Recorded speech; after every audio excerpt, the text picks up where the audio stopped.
अस्सलाम वालेकुम दोस्तों, हालात हाज़रा का ये दूसरा प्रोग्राम लेकर हाज़िर हुआ हूँ। अभी हैदराबाद के एक ख़बरस्तान की रिपोर्ट वायरल हुई है यूट्यूब के ऊपर। किसी ख़बर के लिए ख़बर की जगह खोदी जा रही थी तो मुतवल्ली साहब ने आकर उसको मना किया और कहा कि ये ज़मीन मैंने किसी और को दे दी है। उन्होंने ये नहीं कहा कि उन्होंने बेच दी है। अब ऐसे वाक़यात तो पूरे तेलंगाना, पूरे हिंदुस्तान में इतने हो रहे हैं कि चंद मुतवल्ली हज़रात, कहीं चंद औक़ाफ़ के ज़िम्मेदार वगैरह जो है, जो करप्शन फैला रहे हैं, उसकी वजह से अमीरों को ख़बरों की जगह मिल रही है, गरीबों को नहीं मिल रही है। ये मसाइल आप सुनते ही रहते हैं। ये तस्वीर का एक रुख है। तस्वीर का जो मैं इस पर दोबारा आऊँगा, एक दूसरा रुख ये है कि एक तरफ गवर्नमेंट जो है, जैसे दिल्ली में 123 वक्फ़ की जायदादों को उन्होंने अपने कंट्रोल में ले लिया है और मुतवल्लियों और औक़ाफ़ के जितने भी राइट्स थे, इख्तियार थे, उन तमाम को सस्पेंड कर दिया है। वो क्या करेंगे ये तो हमको नहीं मालूम, लेकिन जो करेंगे अंदाज़ा कर सकते हैं। जैसे मध्य प्रदेश, राजस्थान, हरियाणा वगैरह में हो रहा है। भोपाल की रिपोर्ट ये है कि 187 ख़बरस्तान थे, अब सिर्फ 23 बाकी रह गए हैं जहाँ पर तदफीन की बहुत मुश्किल हो रही है। ये एक तस्वीर का रुख था। वो जो तस्वीर की बात कर रहा था मैं हमारे अपने लोगों की, तो ये देखिएगा कि ख़बरस्तानों की ज़मीनों पर कब्ज़े करके जो घर बनाए गए हैं, वर्कशॉप, जानवर बांधे जा रहे हैं और उसके अंदर दुड्डियाँ बना दी गई हैं। ये कोई गैर नहीं कर रहे हैं, कोई गन पॉइंट पे हमको फाशिस्ट नहीं करवा रहे हैं, हमारे अपने लोगों के ही कब्ज़े हैं। और फिर दूसरी एक ट्रेजेडी और है कि ज़मीनों की ख़बरें जो बिक रही हैं, बिलखुसूस दरगाहों पर बुज़ुर्ग की ख़बर के क़रीब तरीन जितनी जगह होगी उसकी कीमत 5 लाख 10 लाख तक जा रही है। तो ये बहुत ही गैर इस्लामी और गैर शरई काम हो रहे हैं। लेकिन एक हकीकत को मानना पड़ेगा दोस्तों कि ये हिंदुस्तान तमाम के ख़बरस्तानों पर जो कब्ज़े हो रहे हैं, किसी गैर में ये हिम्मत नहीं कि वो कब्ज़े कर सके। किसी शायर ने कहा था कि घर से दुश्मन भी तमाशे को तड़प कर निकला, मेरे हर ज़ख्म से एक दोस्त का खंजर निकला। ये हुकूमत ने या बड़े टॉप के बिजनेसमैनों ने जितने कब्ज़े किए हैं, उनकी हिम्मत उस वक्त तक नहीं हो सकती थी जब तक हमारे पॉलिटिशियंस, हमारे मुतवल्ली, हमारे सज्जादे, हमारी कमेटियाँ अगर उनके लिए दलाली अगर नहीं करती तो ये नामुमकिन था। अब आइए हल की तरफ। हम कोई कोर्ट केसेस नहीं कर सकते, हम कोई पॉलिटिकल वार नहीं कर सकते, अब भूल जाइए उसको बिल्कुल। अब हल इस्लाम जो देता है वो ये है कि सबसे पहले तो इन सुकड़ते हुए ख़बरस्तानों को अब अगर तमाम मुसलमानों के लिए बाकी रखना है तो इस्लाम ने वो तरीक़ा दिया है कि जो आइंदा 100 साल नहीं 1000 साल तक भी ख़बरस्तान कम नहीं पड़ सकते, बशर्ते कि तमाम ख़बरों को अल्लाह के नबी सल्लल्लाहु अलैहि वसल्लम की ख़बर की तरह, सहाबा किराम, खुलफाए राशिदीन की ख़बरों की तरह कर दिया जाए।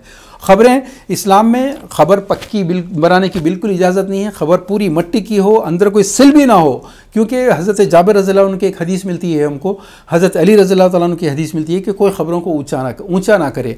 650 साल तक अल्लाह के नबी सल्लल्लाहु अलैहि वसल्लम के दुनिया से पर्दा फरमाने के बाद आपकी ख़बर मुबारक 650 साल तक सिर्फ मट्टी की एक बालिश ऊपर रही। वही अबू बकर, हज़रत अबू बकर की, हज़रत उमर की, हज़रत आयशा की क़ब्रस्तान जन्नतुल बक़ी सबसे बड़ी मिसाल तो आज भी है।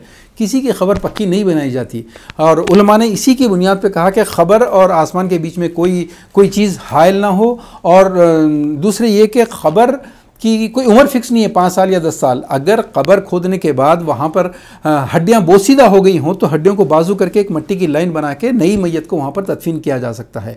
और उलमा ने यह भी लिखा है कि और अगर कब्र सलामत हो तो उसको पूरे एहतराम के साथ दोबारा उस कब्र को हमेशा बाकी रखा जाए। दोस्तों, हल एक ही है कि अपनी ख़बरों को वसीयत करके मरें हम, कि हमारे नबी की जैसे ख़बर थी वैसी ख़बर होनी चाहिए। ये पक्की ख़बरें ज़िंदगी में भी ज़मीनों घर करोड़ों के बना के कब्ज़ा करते हैं, मरने के बाद भी आपकी ज़मीन, ख़बर की ज़मीन बरसों तक, सदियों तक बाकी रहेगी। ये बहुत बड़ा जुल्म है। आबादियाँ पूरी क़ब्रस्तान बन जाएंगी फिर, और आबादियों के लिए कोई जगह नहीं रहेगी, सारे के सारे क़ब्रस्तान हो जाएंगे।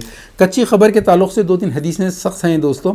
हज़रत अबू जाबिर रज़ियल्लाहु तआला अन्हु फरमाते हैं कि अल्लाह के नबी सल्लल्लाहु अलैहि वसल्लम ने सख्त मना फरमाया है 3 बातों से। अन युजस्ससु, उसको गच इस्तेमाल करना, कोई सीमेंट जैसी कोई चीज़ को इस्तेमाल करना। फिर दूसरा अन युक़दु अलैहि, उस पर बैठने से। अन युबना अलैहि, उसके ऊपर कोई इमारत बनाने से।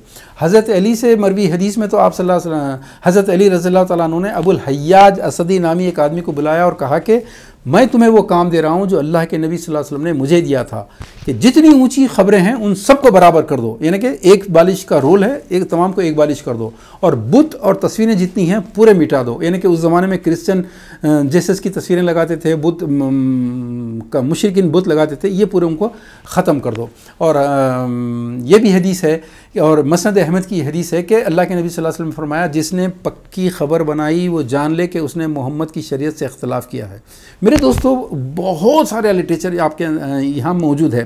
اب ایک عقیدے کا مسئلہ اگر کوئی سمجھتا ہے یہ عقیدے کا مسئلہ ہے کہ کہیں درگاہیں بنی ہوئی ہیں، کہیں مقبرے بنے ہوئے ہیں، تو کوئی اختلاف بالکل نہیں ہے، چاہے وہ جناب احمد رضا خان صاحب بریلوی علیہ الرحمہ ہوں یا اہل حدیث ہوں، دیوبندی ہوں۔ اختلاف اوپر صاحبان یا قبہ بولتے ہیں اس کے بنانے میں ضرور ہے، لیکن اختلاف کچی خبر کے معاملے میں کوئی اختلاف نہیں ہے۔ خبر کچی ہی ہوگی جیسے رسول نبی کریم صلی اللہ علیہ وسلم سے کی۔ دوستو اب آئیے حل کی طرف۔ اب حل ایک ہی ہے کہ اپنی خبروں کو اللہ کے نبی صلی اللہ علیہ وسلم کے طریقے پہ کیا جائے۔ جیسے بھوپال میں لوگ تمام قبرستانوں میں جو پکی خبریں ہیں ان کو ڈیمولش کر کے عام خبروں کی طرح کر رہے ہیں، سعودی عرب کی طرح، عرب کی طرح، سوڈان، مصر کی طرح، شاہ فہد، ملک فہد، دبئی کے نہان، ان تمام کی خبروں کی طرح سمپل بنائیں۔ 1000 سال بھی آپ کو کوئی قبرستان کی ضرورت نہیں پڑے گی۔ اور ہم جمعے کے خطبوں میں پلیز ہمارے تمام علماء و خطیبوں سے درخواست ہے کہ جمعہ کے خطبوں میں لوگوں کو قبر بنانے کے مسائل ان کو صحیح بتائیں، اختلاف کوئی نہیں ہے۔ اور پمفلیٹ اصلاحی کمیٹیوں کے ذریعے یہ کام کو تیزی کے ساتھ اگر ہم کریں گے تو پھر کسی اور کو آ کے ہمارے اوقاف بورڈ کو ہماری خبروں کو اپنے قبضے میں لے کر اپنے لوگوں کو انتظام کے لیے رکھا جائے گا، کتنی شرم کی بات ہے یہ۔ تو ہم اپنا علاج خود کر سکتے ہیں۔ وآخر دعوانا الحمدللہ رب العالمین۔